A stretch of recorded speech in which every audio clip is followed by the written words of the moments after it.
You know, when you think about it, sports are supposed to be this pure contest, right? All built on integrity. But right underneath that ideal, there's always this powerful temptation to win no matter what it takes. Today, we're going to look at what happens when that temptation wins out and the whole architecture of the game starts to feel like it's crumbling.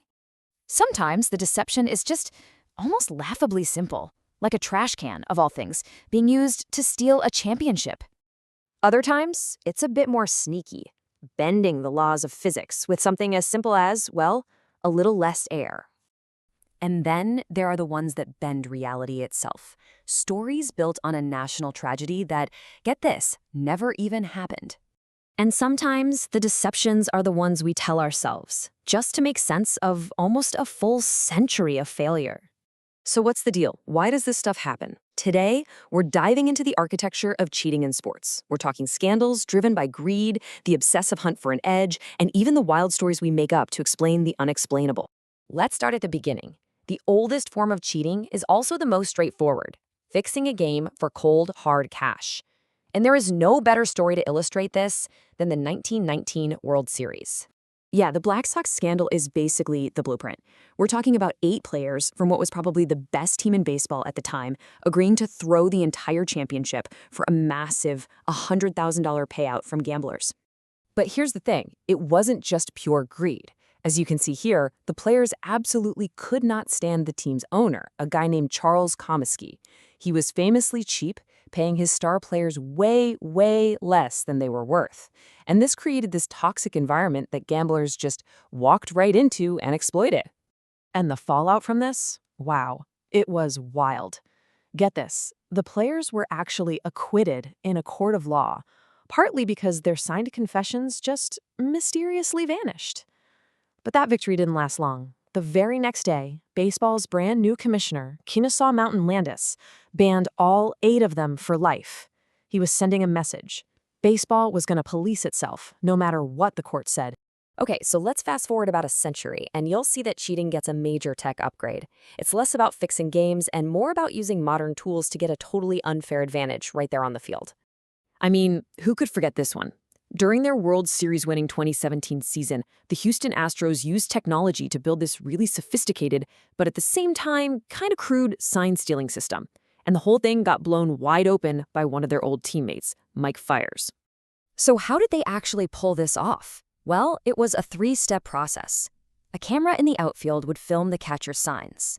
Then, a team in the video room would decode them in real time. And then came the infamous relay system. A player in the dugout would literally bang on a trash can to tell the batter what pitch was coming next. It was this crazy mix of high-tech spying and, well, really low-tech communication. Right around that same time, another huge scandal was brewing over in the NFL. This one was all about something incredibly basic: air. Yep, Deflategate was the controversy, where the New England Patriots and their superstar quarterback Tom Brady were accused of purposely letting air out of footballs to make them easier to grip in a huge playoff game. And this is where it gets really interesting. It all came down to the wording. The official investigation never found any definitive smoking gun proof. Instead, the final report said it was more probable than not that Brady knew about it. And that very carefully chosen phrase, that was all the NFL needed to hand down a massive punishment to its biggest star. So let's put these 2 scandals side by side for a second. You can see 2 totally different ways of trying to bend the rules, right? The Astros were going for a strategic, information-based edge. The Patriots, on the other hand, were accused of seeking a physical, tactical advantage.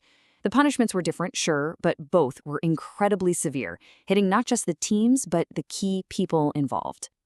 Okay, so everything we've talked about so far, it all happened on the field. But some deceptions, they go way, way beyond the game. They move into this realm of pure fabrication. We're talking about identity, age, and even existence itself.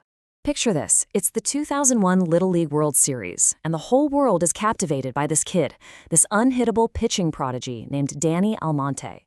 But the cheating wasn't something he did on the mound. It was something on his birth certificate. His own father had faked documents to hide how old he really was. And right here, this is the smoking gun. It makes the lie completely undeniable.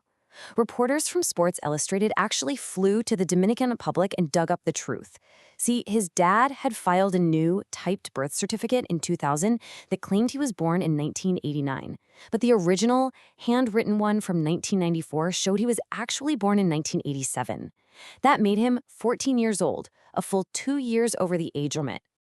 As crazy as that is, it's got nothing on what might be the single weirdest, most bizarre hoax in modern sports history. A story of love, loss, and inspiration that was built on, well, a complete and total fabrication. Remember this? Back in 2012, Notre Dame linebacker Monty Te'o was this huge national hero. He was playing through the tragic death of his girlfriend, Lene Kekua. The media absolutely loved the story. But when some reporters at the website Deadspin did a simple Google search, they found nothing. She just didn't exist, which exposed this massive failure of fact-checking by mainstream journalism. So let's just untangle this whole bizarre mess.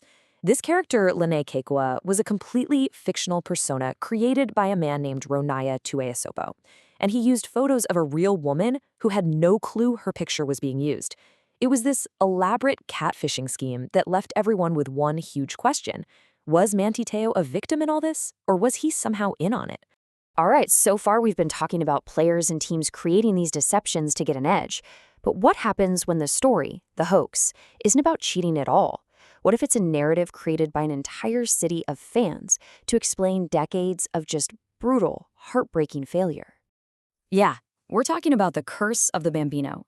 For 86 long years, this superstition was basically the defining story of the Boston Red Sox.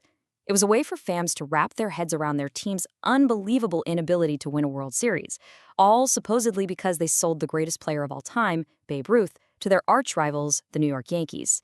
And this timeline, man, it really shows you just how long and painful this was.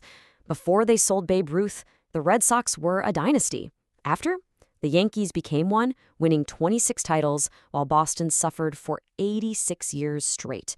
A drought that was finally, miraculously, broken in 2004. But see, the curse wasn't just that they lost. It was the way they lost. It felt like every generation had its own unique, soul-crushing trauma. From Bucky Dent's little pop-fly home run to Bill Buckner's error, the losses were so unbelievably cinematic, so improbable, that believing in a supernatural explanation almost felt more logical than just calling it bad luck. And this right here, it gets to the heart of why a curse feels so real. It's a story, right? A shared narrative that gives some kind of meaning to just random, painful events. It actually became a self-fulfilling prophecy where the pressure, the anxiety of the fans and players seemed to cause the very collapses they were terrified of. So we've seen deception for money, for an advantage, for eligibility, and even as a way for fans to just cope. So what do all these stories really tell us about the ongoing battle for the soul of sports? You know, when you look at all these stories together, from the Black Sox all the way to Manti Te'o, they're kind of like a mirror. They reflect our own desire for heroes, our suspicion of big institutions, and our fundamental need to believe that the games we pour our hearts into are at their core fair. And that, of course, brings us to today and to the future. Deception never stops, it just evolves. With technology getting smarter, with the financial stakes getting bigger and bigger, you have to wonder, what's the next great sports scandal going to look like? And will we, the fans, even be able to tell what's real anymore?